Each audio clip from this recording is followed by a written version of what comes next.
හරි. සුබ සන්ධ්‍යාවක් වේවා මාධ්‍යවේදී හිතවතුනි හිතවතීනි.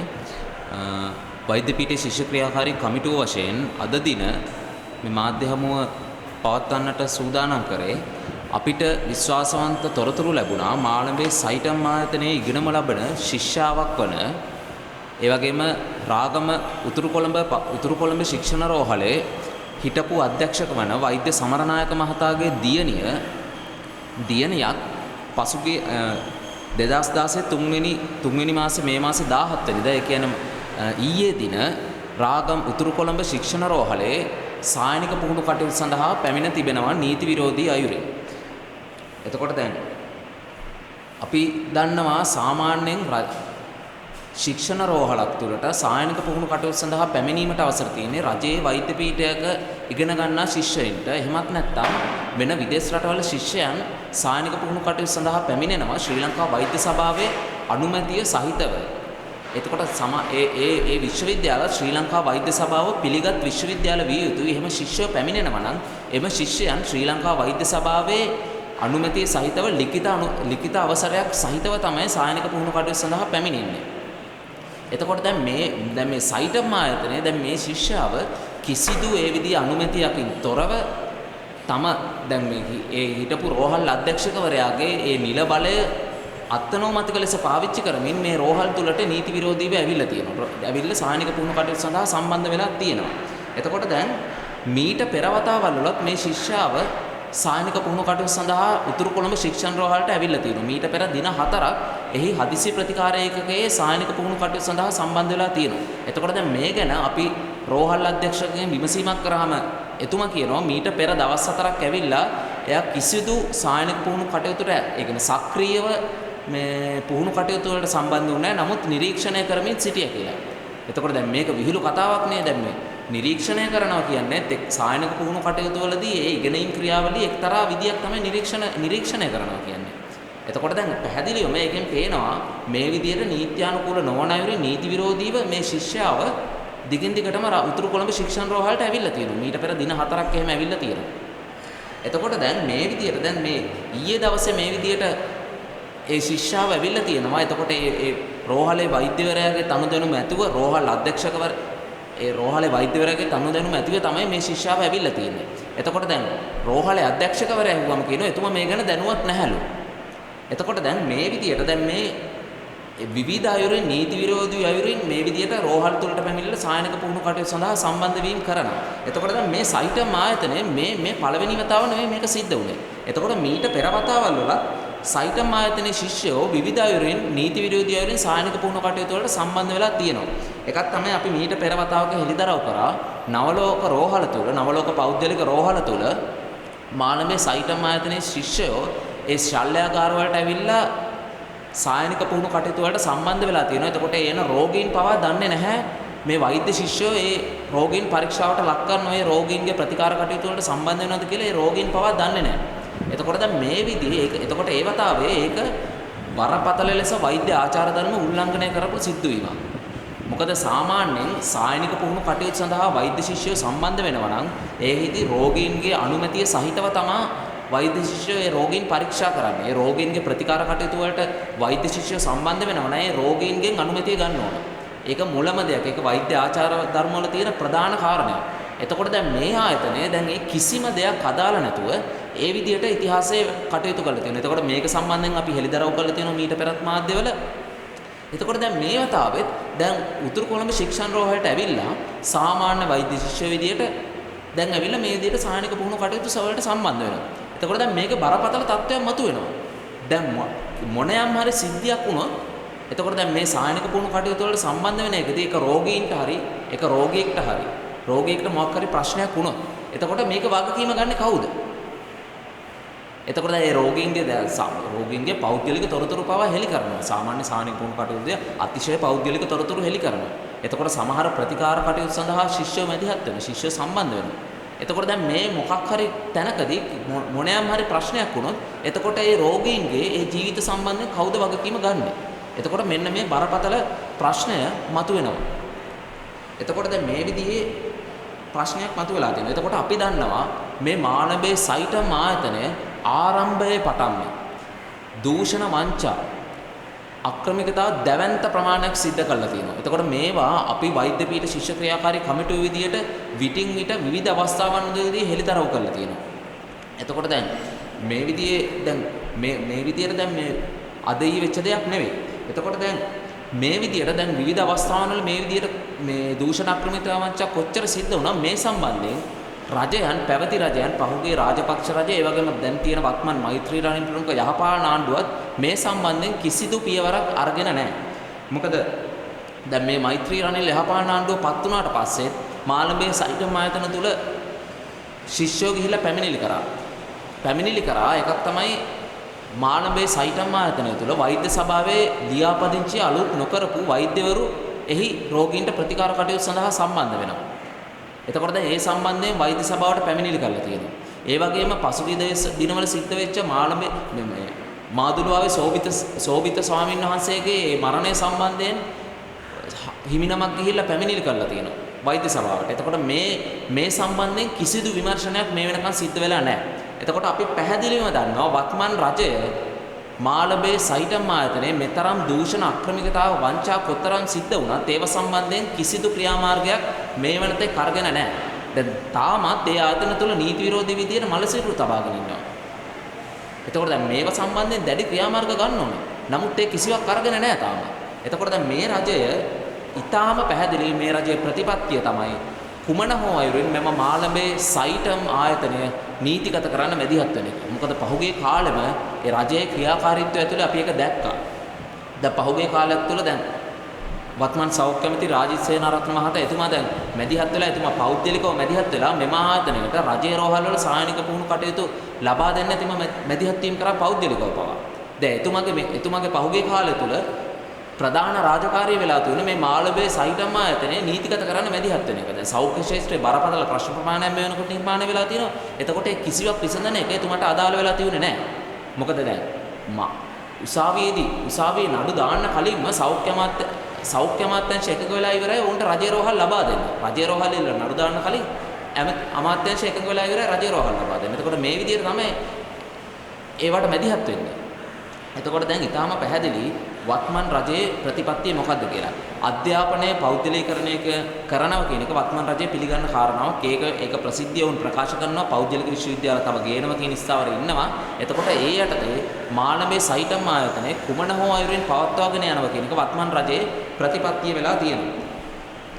එතකොට අපි දන්නවා දැන් මේ වෙනකොට මාළඹේ සයිටම් ආයතනයට විරුද්ධව රට තුල විශාල වශයෙන් විරෝධතාවයන් මතුවලා තියෙනවා. එතකොට දැන් වෛද්‍ය පීඨ ශිෂ්‍ය ක්‍රියාකාරී කමිටුව විදියට අපි මේ මාළඹේ සයිටම් හොර උපාධි කඩේ අහෝසි කරන ලෙස වත්මන් රජයට බල කරමින් දින 50කට අධික කාලයක් සත්‍යග්‍රහවල නිරත වෙලා ඉන්නවා. දැන් මේ වෙනකොට සත්‍යග්‍රහ 6ක් ක්‍රියාත්මක වෙමින් පවතිනවා. ඒ සත්‍යග්‍රහ වලට දින 50ක් පහු වෙලා.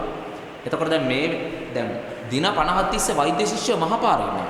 එතකොට එහෙම ඉඳෙද්දි තාම වත්මන් රජය මේ සම්බන්ධයෙන් තමන්ගේ ස්ථාවරයක් ප්‍රකාශයට පත් කළ නැහැ. එතකොට දවස් 50ක් තිස්සේ ශිෂ්‍යයෝ මහපාරේ ඉන්නවා. දැන් අපි දන්නවා ඒ වගේම දැන් පසුගිය දවස්වල අන්තර් විශ්වවිද්‍යාල ශිෂ්‍ය බල මණ්ඩලය විදිහට සත්‍යග්‍රහ වලට දවස් 50 පිරෙනකට පාගමන් යනවා කොළඹ. ඒ පාගමන් ගියාට පස්සේ ඒ ශිෂ්‍යයන්ට ම්ලේච්ඡ ප්‍රහාරයක් එල්ල කරනවා. පසුගිය දවස්වල ජල ප්‍රහාර, කඳුළු ගෑස් ප්‍රහාර එල්ල කරනවා. ඒ ශිෂ්‍ය රෝහල්ගත කරනවා. ශිෂ්‍ය 3 දෙනෙක් රෝහල්ගත කළා. ඒ වගේම හිල්ටන් රෝහලේ වැඩ කරපු සේවකයෙකුත් රෝහල්ගත කරලා තියෙනවා කඳුළු ගෑස් මේ ප්‍රහාරයකට ලක් වෙලා. එතකොට දැන් මේ විදිහට ම්ලේච්ඡ ප්‍රහාරයක් එල්ල කරනවා. හැබැයි දැන් ඒ විදිහට දැන් මිනිස්සුන්ගේ මේ ඇත්ත ප්‍රශ්න කතා කරන එක වෙනකොට ඒ විදිහට දැවැන්ත මර්ධනයක් එල්ල කරන ගමන් අරහෙ දැන් හයිඩ් පාක් එකේ රැලි තියෙනවා. දැන් ආණ්ඩුවෙන් පවත්වන රැලි ආණ්ඩුව සංවිධානය කරලා පවත්වන රැලි වලට ඒවට පොලිස් ආරක්ෂාවක් ලබා දෙනවා. දැන් අපි දන්නවා දැන් මේ වෙනකොට ශිෂ්‍යෝ මහපාරේ ඉඳලා දවස් 50ක් මහපාරේ ඉඳලා අරගල කළා ඒක බලපෑම කරන්න දවස් 50ක් පාර හිටිය මේක අහෝසි කරන්න කියන බලපෑම කරන්න ගියාට පස්සේ ඒ විදිහට හැසිරෙන්නේ ආණ්ඩුව. හැබැයි ආණ්ඩුව විසින් සංවිධානය කරන රනිල් වික්‍රමසිංහ සංවිධානය කරන රැලි වලට ආණ්ඩුවේ CTB බස් වලින් සෙනග ගේනවා. එතකොට රජයේ මුදල්ම පාවිච්චි කරලා ඒ සෙනග ගේනවා. ඒවට වතුර සපයනවා. පොලිස් ආරක්ෂාව දෙනවා. එතකොට ඒ විදිහට තමයි මැදිහත් වෙන්නේ. එතකොට ඊටාම පැහැදිලි වත්මන් රජය මිනිසුන්ගේ ඇත්ත ප්‍රශ්න වෙනුවෙන් පෙනී සිටින්නේ නැහැ. අධ්‍යාපනය මිනිසුන්ගේ අධ්‍යාපන අයිතිය වෙනුවෙන් පෙනී සිටින්නේ නැහැ වත්මන් රජය. ඒක බලාපොරොත්තු වෙන්න බෑ. මොකද ඒගොල්ලෝ පිළිගන්නවා අධ්‍යාපනය පෞද්ගලීකරණය පිළිගන්න රජයක් මේක. එතකොට ඊටාම පැහැදිලි වත්මන් රජයේ ප්‍රතිපත්තිය. ඒ විතරක් නෙවෙයි ශිෂ්‍යයෝ තුන්දෙනෙක් අත්අඩංගුවට ගත්තා. දැන් මේ ශිෂ්‍යයන්ට විරුද්ධ උසාවි වල නඩු යනවා. උසාවි නියෝග ගේන උද්ඝෝෂණ වලට. දැන් මේක දැන් වත්මන් රජයේ බලයට පත් වෙනකොට පවා කිව්වේ දැන් මේ ආයේ නොම ඉවසන් කියලා සින්දු හදමින් පසුගිය මහින්ද රාජපක්ෂ ආණ්ඩුව ශිෂ්‍යයන්ට පහර දෙන වීඩියෝ පෙන්වලා තමයි මේ මිනිස්සුන්ගේ ඡන්දමන් කොල්ල කෑවේ. එතකොට ඒ විදිහට ඡන්දමන් කොල්ල කාලා දැන් ඒ විදිහටම දැන් ආපහු ශිෂ්‍යයන්ට පහර දෙනවා. ශිෂ්‍යෝ අත්අඩංගුවට ගන්නවා. උසාවිය වලට ගෙනහිල්ලා නඩු දානවා.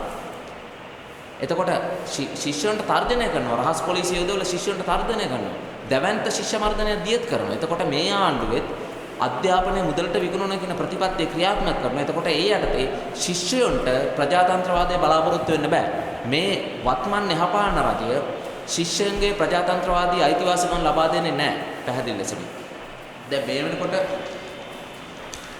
අපි දන්නවා මේ වෙනකොට දැන් මාළඹේ සයිටම් හොර උපාධි කඩයට විරුද්ධව විශ්වවිද්‍යාලවල ශිෂ්‍යයෝ විතරක් නෙවෙයි වෛද්‍යවරු අනිකුත් බලවේග සියල්ල මේ වෙනකොට දැවැන්ත විරෝධතාවයක් දක්වනවා.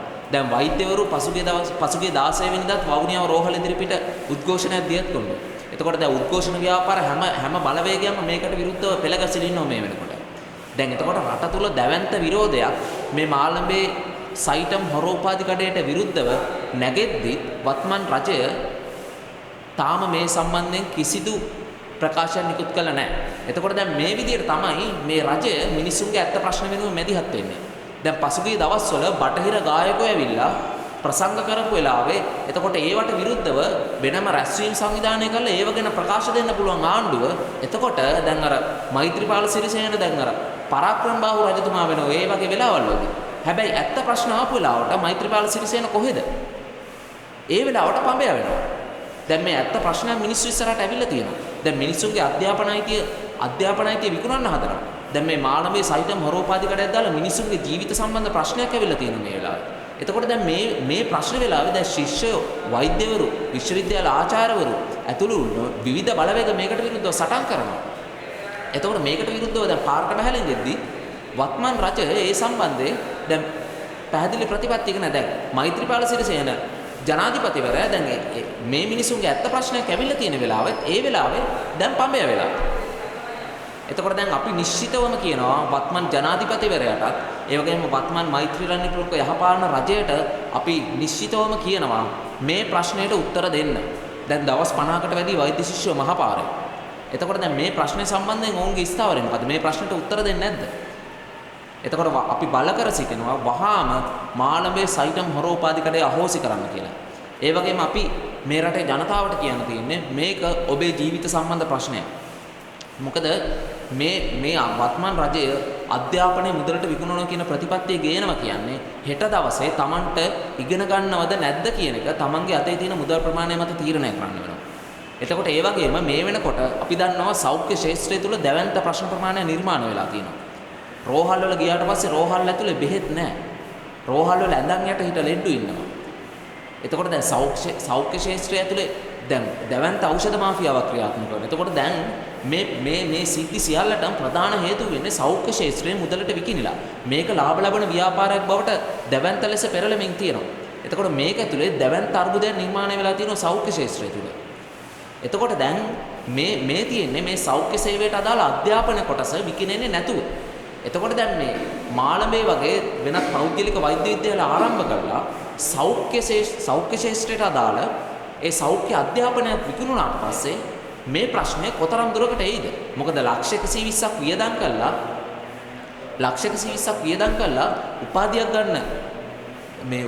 ගන්න ශිෂ්‍යයෙක් එළියට එන්නේ ඒ ලක්ෂ 120 හොයන්න බලාගෙන. එතකොට ඒ විතරක් නෙවෙයි ලාභ ලබන ව්‍යාපාරයක් ඇතුලේ කිසි දවසක ගුණාත්මක සෞඛ්‍ය සේවයක් ලබා දෙන්න බෑ. ගුණාත්මක අධ්‍යාපනයක් ලබා දෙන්න බෑ. මොකද අධ්‍යාපනය ඇතුලේ මූලික පරමාර්ථය වෙන්නේ ගුණාත්මක අධ්‍යාපනයක් ලබා දෙන එක නෙවෙයි ලාභ ලැබීම. එතකොට ලාභ ලැබීම පරමාර්ථය කරගත්තට පස්සේ වෛද්‍ය සේවයේ ගුණාත්මකභාවය ආරක්ෂා කරනවා කියන එක බොරු. එහෙම දේවල් කරන්න බෑ. එතකොට ඒක නිසා අපි මේ රටේ ජනතාවට කියනවා මේක හෙට දවසේ තමන්ගේ ජීවිත සම්බන්ධ ප්‍රශ්නයක් බවට පත් වෙන නියමිතයි.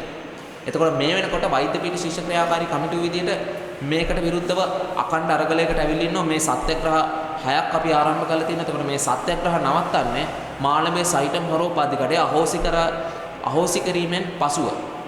එතකොට අපි මේ රටේ ජනතාවගෙන් ඉල්ලා සිටිනවා මේ තමන්ගේ ජීවත් වීම සම්බන්ධ මේ ප්‍රශ්නයක් ඇවිල්ලා තියෙන්නේ මේ ප්‍රශ්නයට විරුද්ධව පෙළ ගැසෙන්න අරගල කරන්න. ඒ අරගල කරන එක ඇතුලේ ජයග්‍රහණය ලබන්න පුළුවන්. ඒ වගේම විශේෂයෙන්ම අවධාරණය කළ යුතු කාරණාවක් තියෙනවා. දැන් මේකෙදි දැන් මේ සයිටම් ආයතනයේ මේ ඉගෙන ගන්න ශිෂ්‍යාවක් ඇවිල්ලා දැන් මේ විදිහට නීති විරෝධී විදිහට රජයේ රෝහල් වල සායනික පුහුණු කටයුතු වලට සම්බන්ධ වෙනවා. අපි නිශ්චිතවම කියන්න ඕන අපිට ඒ සහෝදරිය සම්බන්ධයෙන් අපිට පෞද්ගලික ප්‍රශ්නයක් නැහැ. ඒ සහෝදරියගේ අධ්‍යාපන කටයුතු අඩපණ කිරීමට හෝ ඒ සහෝදරියගෙන් පෞද්ගලික තරහක් පිරිමහ ගන්න දෙයක් අපිට නැහැ.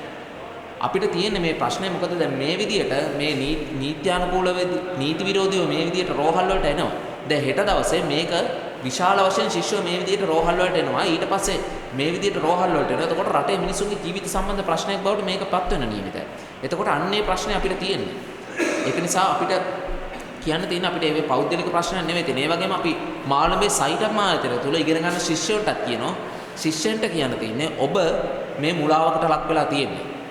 මොකද තමන්ගේ ලක්ෂක 120ක් අරගෙන තියෙනවා පාඨමාලාවට ඉතා විශාල ගාස්තුවක් ගෙවලා තියෙනවා. ඒක ඇතුලේ හරියට තමන්ට වෛද්‍ය අධ්‍යාපනය ලබා දෙන්න නොහැකි වෙලා තියෙනවා මාළඹේ සයිටම් ආයතනය. ඒක ඇතුලේ ඔවුන් තවදුරටත් රවටමින් මේ මාළඹේ සයිටම් ආයතනය ඇතුලේ ඉන්න වෛද්‍ය නෙවිල් ප්‍රනාන්දු ඇතුලේ ඒ කාර්ය මණ්ඩලය ඒ වගේම වත්මන් රජය මේ ශිෂ්‍ය මුලාවට ලක් කරලා තියෙන්නේ. පැහැදිලි ලෙස මේ ශිෂ්‍ය මේ මාළඹේ සයිටම් ආයතනය ඇතුලේ පවා ඉගෙන ගන්න ශිෂ්‍යන්ගේ ජීවිත අනතුරේ දාලා තියෙනවා මේගොල්ලෝ. ඒක නිසා අපි ආරාධනා කරන මේ ශිෂ්‍යන්ට ඔතන නෙවෙයි පෙළ ගැසිය යුත්තේ මෙතන. මොකද තමන්ගේ ජීවිත අනතුරේ දාලා තියෙන්නේ මේ ඉන්න පාලකයෝ සහ ඔය මාළඹේ සයිටම් ආයතනය.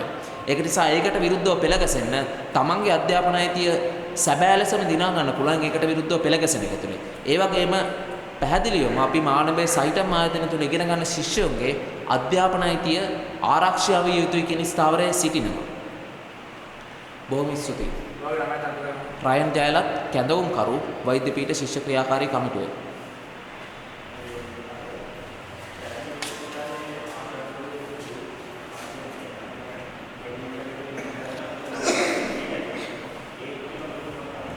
එතන පැහැදිලි ලෙසම සිද්ධ වෙලා තියෙන නවකවද සිද්ධියක් නෙවෙයි. එතකොට ඒකෙදී එතන වෙලා තියෙන්නේ ශිෂ්‍යයෝ නවකනුරූපතාව ඒ ශිෂ්‍යයන් අලුත් කණ්ඩායමින් ඉන්න ශිෂ්‍යයන් සමග කතා බහ කරමින් ඉන්න ගමන් එතන ආචාර්යවරුන් යම් පිරිසක් පැමිණ එතන වෙනත් ආකාරයක මැදිහත් වීමක් කළා තියෙනවා. මෙතන මේ සිද්ධිය පසුපස මෙතනදී ඒ ශිෂ්‍යෝ එතන ආචාර්යවරු කිහිප දෙනෙක් සහ ශිෂ්‍යයෝ අතර බහින්බස් වීමක් ඇති වෙලා තියෙනවා. නමුත් මෙතන නිශ්චිතව මේ ප්‍රශ්නය ආචාර්යවරුන් හා ශිෂ්‍යයෝ අතර ගැටුමක් කරන්න විවිධ බලවේග උත්සාහ කරමින් ඉන්නවා.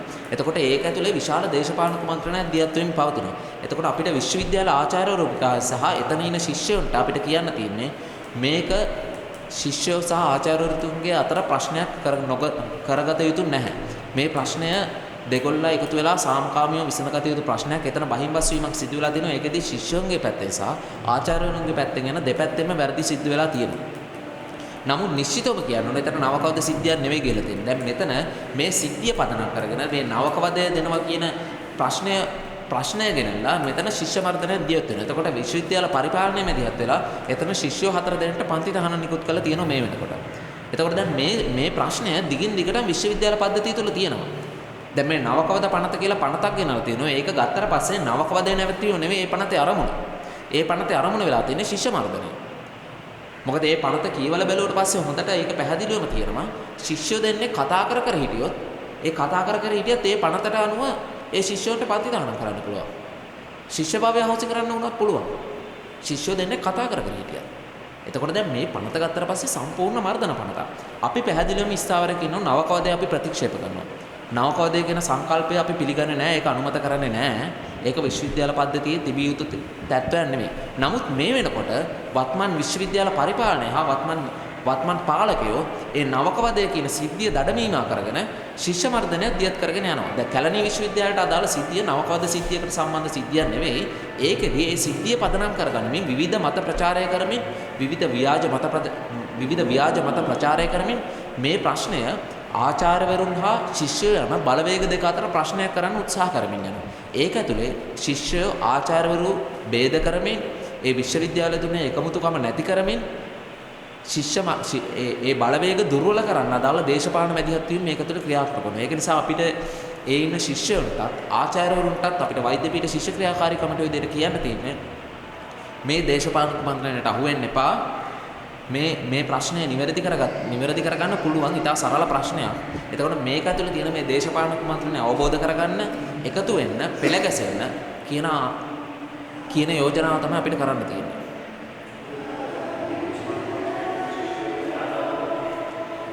ඒක ඇතුලේ මේ සිද්ධිය දඩමීමා කරගන්නමින් විවිධ මත පතුරවමින් විවිධ ව්‍යාජ මතයක් පතුරවමින් මේක තුල දේශපාලන කුමන්ත්‍රණයක් දියත් වෙමින් පවතිනවා. මොකද ශිෂ්‍ය ව්‍යාපාරයේ ભેද බින්න කරන්න ඒ වගේම ආචාර්යවරුන් අතර ඒ බලවේගය ශිෂ්‍යයොත් එක්ක ભેද කරමින් මේ පොදුවේ එකතු වීමට තියෙන ඒ අවස්ථාවන් අවහිර කරමින් බලවේග දුර්වල කරන්න අදාළ දේශපාලන කුමන්ත්‍රණයක් එතන දියත් වෙමින් පවතින පැහැදිලි ලෙසම. මොකද්ද දේශපාලන කුමන්ත්‍රණය සාමාන්‍යව ප්‍රදාගෙන ඉන්නේ? එකක් තමයි මේ වෙනකොට අපි දන්නවා රට තුළ මිනිස්සුන්ගේ ජනතාවගේ ඇත්ත ප්‍රශ්න වෙනුවෙන් පෙනී සිටින ව්‍යාපාරයක් තමයි ශිෂ්‍ය ව්‍යාපාරය කියන්නේ. එතකොට මේ වෙනකොට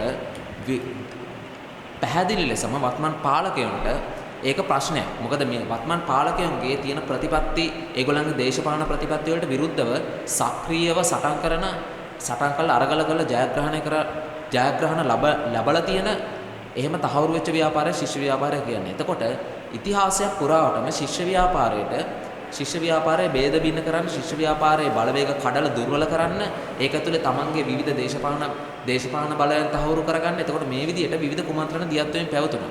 එතකොට පහුගිය ඉතිහාසයේ පුරාම එවන් කුමන්ත්‍රණ තියුණා. මේවා 아무තු දේවල් නෙවෙයි. ඒ කියන්නේ මේම කුමන්ත්‍රණ 아무තු දෙයක් නෙවෙයි ශිෂ්‍ය ව්‍යාපාරයට. එතකොට දැන් මේ නවකවද සිද්ධිය දිගින් දිගට මේගොල්ලෝ පාවිච්චි කරනවා. අපි පැහැදිලිවම වෛද්‍ය පීඨ ශිෂ්‍ය ක්‍රියාකාරී කමිටුව විදිහට අපි නවකවාදයේ කියන සංකල්පයට විරුද්ධයි. ඒක විශ්වවිද්‍යාල පද්ධතියේ තිබිය නොතිබිය යුතු දෙයක්. ඒ කියන්නේ කැලණි විශ්වවිද්‍යාලයේ නවකවාදයත් ඔයාලා එලා දකින්න. එහෙනම් කැලණි විශ්වවිද්‍යාලයේ තියෙන නවකවාදයත් එලා දකින්න. ඔව් පැහැදිලි ලෙසම නවකවාදයේ කියන සංකල්පයට අපි විරුද්ධයි. නමුත් මෙහිදී සිද්ධිය වෙන්නේ දැන් මේ නවකවාදය නවත්වන එක නෙමෙයි මේකේ අරමුණ.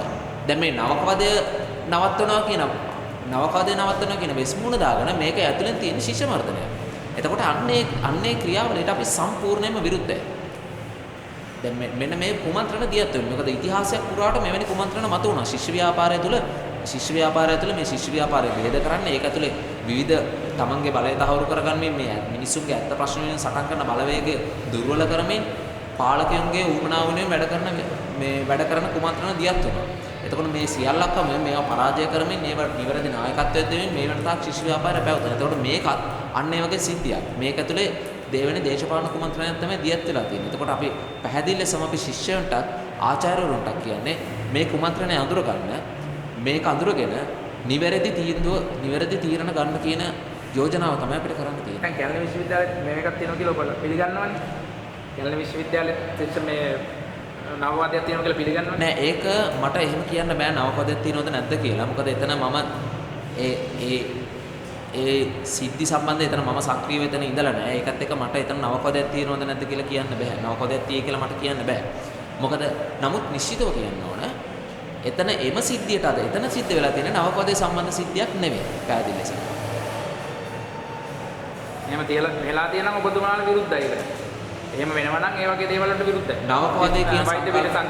නවකවාදයේ කියන සංකල්පයට අපි විරුද්ධයි. පැහැදිලිවම අපි කියන්නේ නවකවාදයේ කියන සංකල්පය නෙවෙයි. නවකවාදයේ කියන සංකල්පය අපි පිළිගන්නේ නැහැ.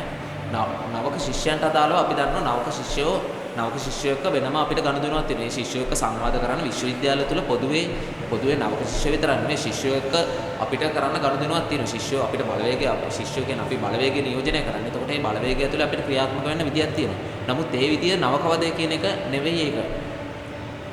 අන්තර් විශ්වවිද්‍යාල වල මණ්ඩලෙත් එක්ක ඔබතුමාලා අන්තර් විශ්වවිද්‍යාල වල මණ්ඩලයේ ඔබතුමාලා එකට දෙන්නේ. අපි වෙනම ඒගොල්ලන්ගේ මතයද ඔයගොල්ලන් ඉන්නේ විරුද්ධව කියලා එක නෙවෙයිනේ. නෑ අපි අන්තර් විශ්වවිද්‍යාල ශිෂ්‍ය බල මණ්ඩලය වෛද්‍ය පීඨ ශිෂ්‍ය ක්‍රියාකාරී කමිටුව කියන සංවිධාන දෙකම ශිෂ්‍ය ව්‍යාපාරය ඇතුලේ සක්‍රියව සටන් කරන සංවිධාන දෙකක්. ඒකේ මතවාදීමය විරුද්ධත්වයක් නැහැ. අපි එකට වැඩ කරලා තියෙනවා. අපි ඒකාබද්ධ ක්‍රියාමාර්ග අරගෙන තියෙනවා. ඒ ක්‍රියාමාර්ග වලට සම්බන්ධ වෙලා තියෙනවා. ඒකෙදි කිසිම ප්‍රශ්නයක් නැහැ. ඒකට දාලා කිසිම ගැටලුවක් නැහැ. අපි අන්තරෙත් ඉන්නේ ඕගොල්ලන්ගේ මතයද? ඔව්. ඒ කියන්නේ ඕගොල්ලන් දැන් විරුද්ධයි කියලා කියන්නේ. ඔව් නවකවදේ කියන සංකල්පය අපි පිළිගන්නේ නැහැ. අන්තරේ ඉන්න තත්ත්වය ඔබතුමාලා දන්නවද? ඔව්. ඒගොල්ලන් මොකද්ද කියන්නේ? ඒ කියන්නේ නවකවදේ කියන සංකල්පය පිළිගන්නේ නැහැ කියන තත්ත්වය. අන්තරේ. ඔව්. හරිනේ.